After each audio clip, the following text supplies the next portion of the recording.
In this crochet video, I'm going to show you how to make a single colored granny square. Making granny squares is one of my favorite things to crochet because once you get the hang of it and you make a lot of them, you can combine them together to make various different things. The most fun way to make a granny square is to use different colors, but when you're first beginning to learn to make granny squares, you're going to want to learn with just one single color, which is what we're going to do today. To make a granny square, you're going to want knowledge on how to yarn over, pull through, make a slip knot, make a chain stitch, and also successfully create double crochets.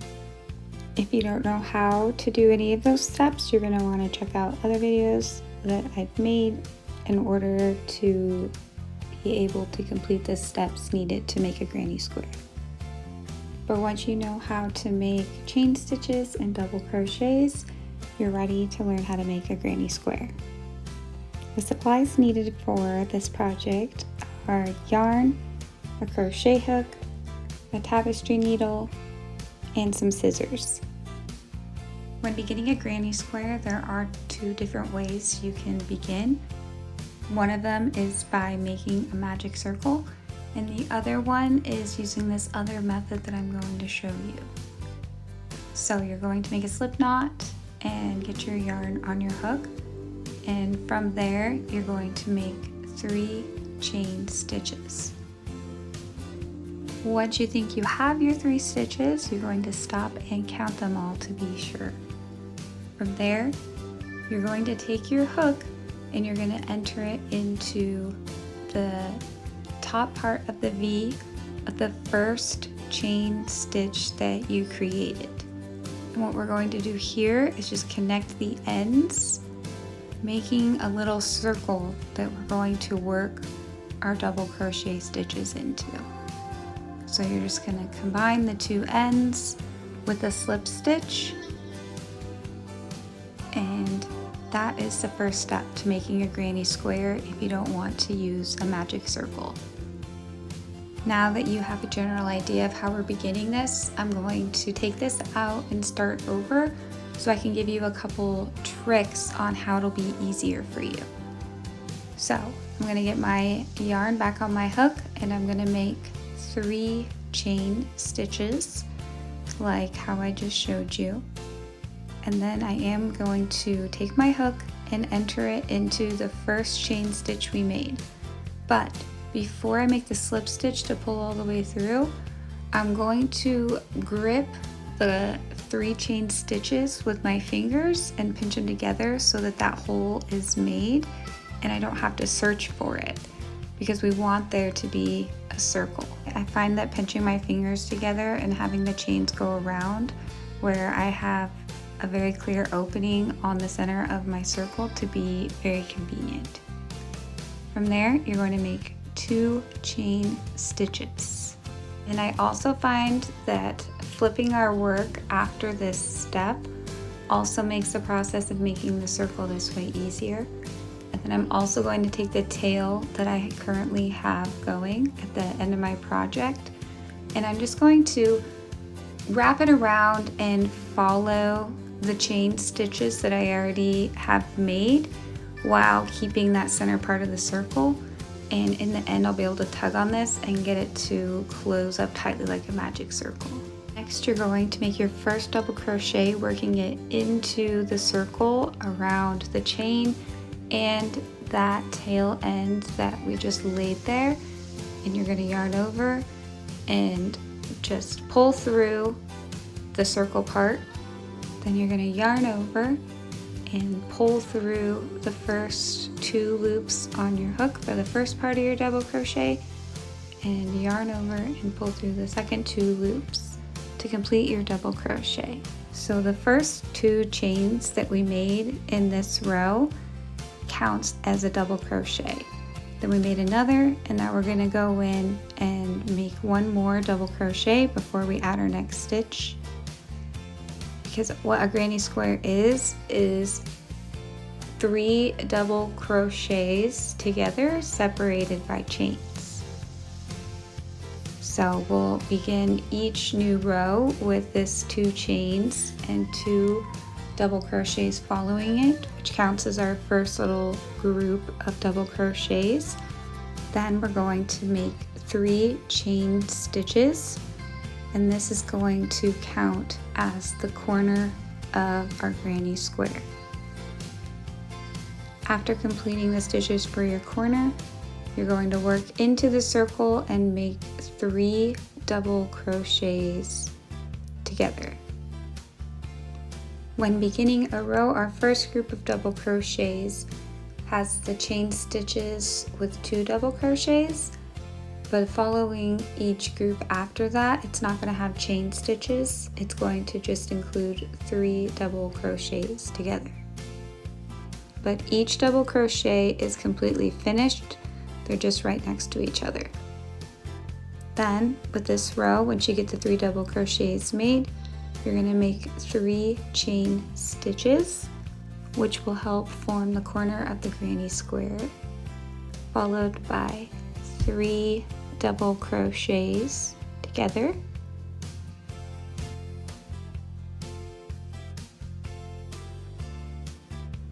Sometimes you might need to move your stitches around the circle you made, just so you have enough room to create all the groups of double crochets, which will be 4 total for beginning a granny square.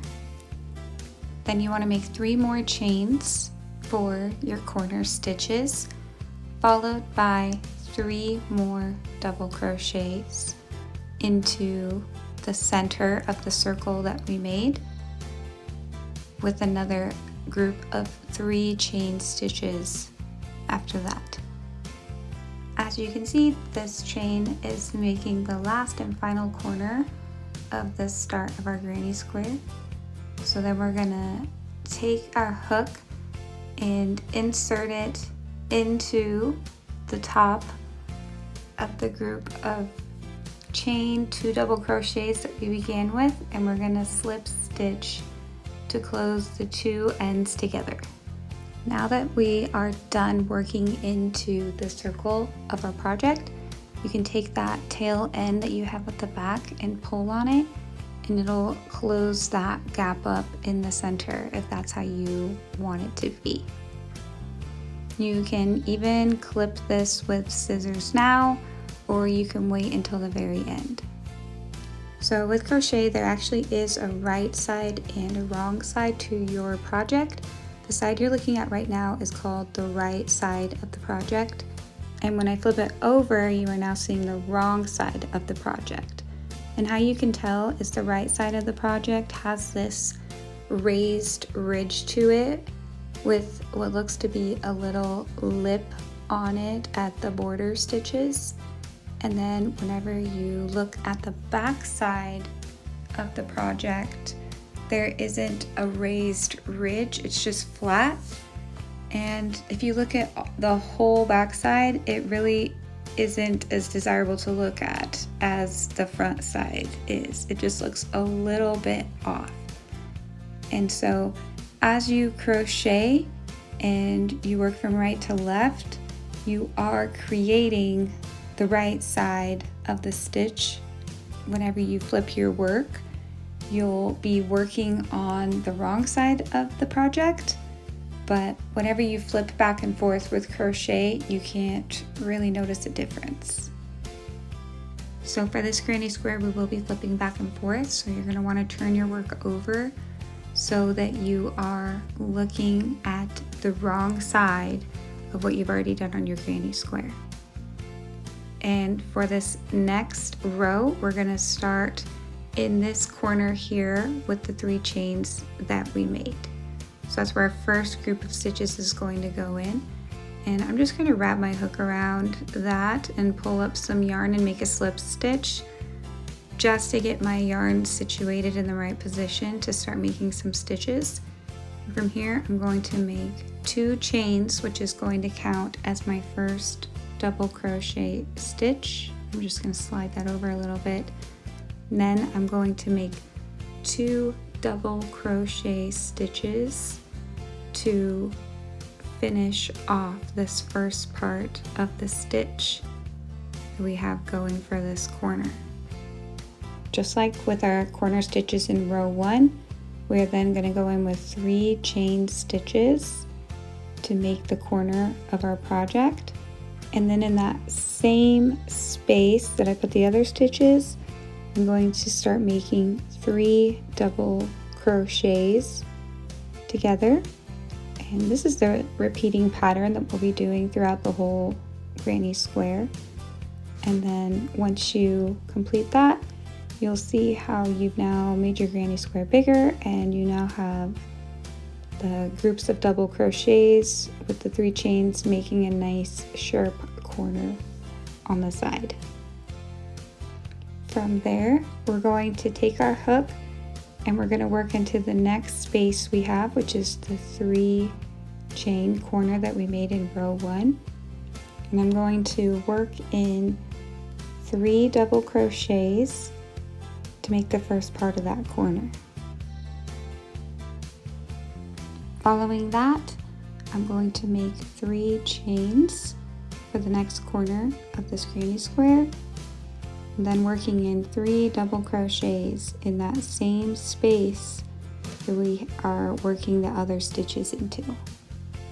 So now you can see we have 2 corners to our granny square, and then you're going to complete this last step that we did on the next 2 corners that we have left in our granny square. So you're doing in each corner 3 double crochets, 3 chains, and 3 more double crochets, all in that same chain space from the previous row. And this is a pattern that you will keep doing for the rest of the granny square. With our next rows, we're just going to make a couple adjustments, but this is pretty much how you make a granny square. Right now this is a small granny square, but you'll still find projects that need smaller granny squares and some that need bigger granny squares. So once you get done completing all of these stitches, you have your 4 corners, all your groups of double crochets. You're going to take your hook and insert it into the top of the first cluster we made with the chain stitch, and slip stitch your yarn on through, because we are now ready for row 3. And to begin row 3, we're going to flip our work over so that we are now working on the other side. When we flip it over, we can see that the first row we made is on the right side because it has these little ridges up at the top of the stitches, and then the row we just completed is the wrong side. So we're going to begin by slip stitching our yarn into the first space here, which is in the middle of the 2 corners. And then from there, we're going to make 2 chain stitches. This is going to count as a double crochet. And then in that same space that we just slip stitched our yarn into, we're going to make 2 double crochet stitches to make our little group of 3 double crochets. Once that's completed, we're going to move into our next space, which is the chain space that we made the corner out of. We're going to make this corner just like the other rows. We're going to begin with 3 double crochets to make the first group of double crochets in our corner, followed by 3 chain stitches, and this is actually forming the corner, followed by 3 more double crochet stitches in the corner. So you can see we just made our first corner of our 3rd row, and we're next going to go into the next space, which is in the middle of the 2 corner spaces of the previous row, and we're going to make 3 double crochets right into that space of the center stitch before moving into the corner chain space, where we continue our pattern of 3 double crochets, 3 chains, and 3 more double crochets, all in the same chain space area. This is the pattern you'll use for all of the rest of the rows on your granny square, depending on how big you want to make the granny square. But in the corners, you'll do a group of stitches, which is 3 double crochets, 3 chains, 3 double crochets, unless it's the starting stitch that you happen to be making, because you're going to do 2 chain stitches to count as 1 double crochet. And in the spaces of the granny square that aren't making a corner, you're just going to put 3 double crochets in there.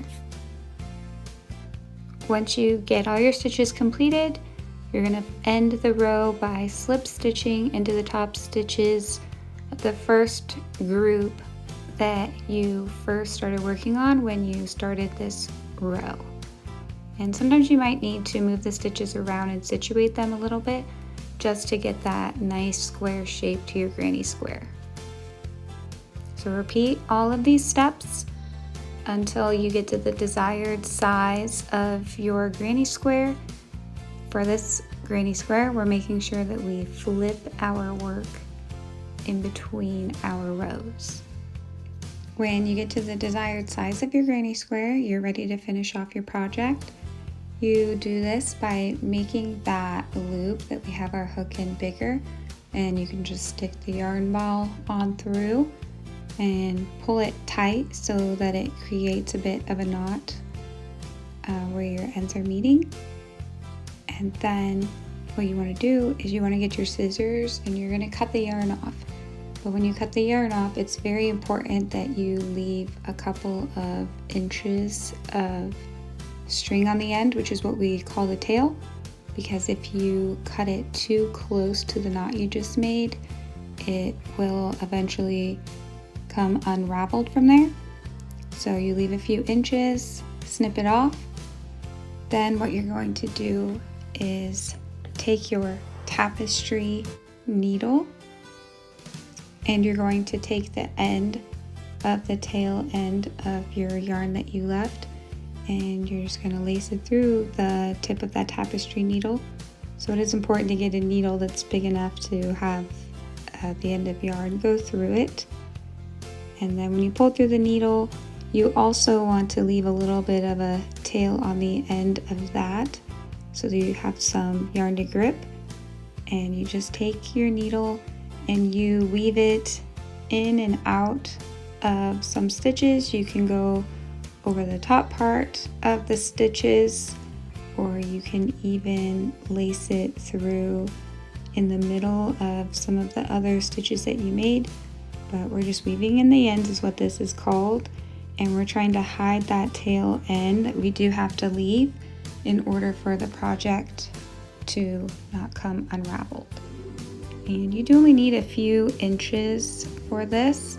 You can make it longer if you want, and even though you cut off the tail end a few inches, once you get the ends weaved in, you can go back in with the scissors and cut off a little bit more as well. Then you shouldn't see any tail poking through on your project, and it'll be nice and smooth. When you're done with your needle, put it in some sort of needle holder right away. That way it doesn't get lost somewhere around your house, because it hurts really bad if you step on these. And that's how you make a single colored granny square. Once you learn how to make a single colored granny square, you'll be able to switch to a multicolored granny square, but it is easiest to learn how to make them without switching colors. In the next video, I will show you how to switch colors in crochet and the easiest way to switch them for granny squares.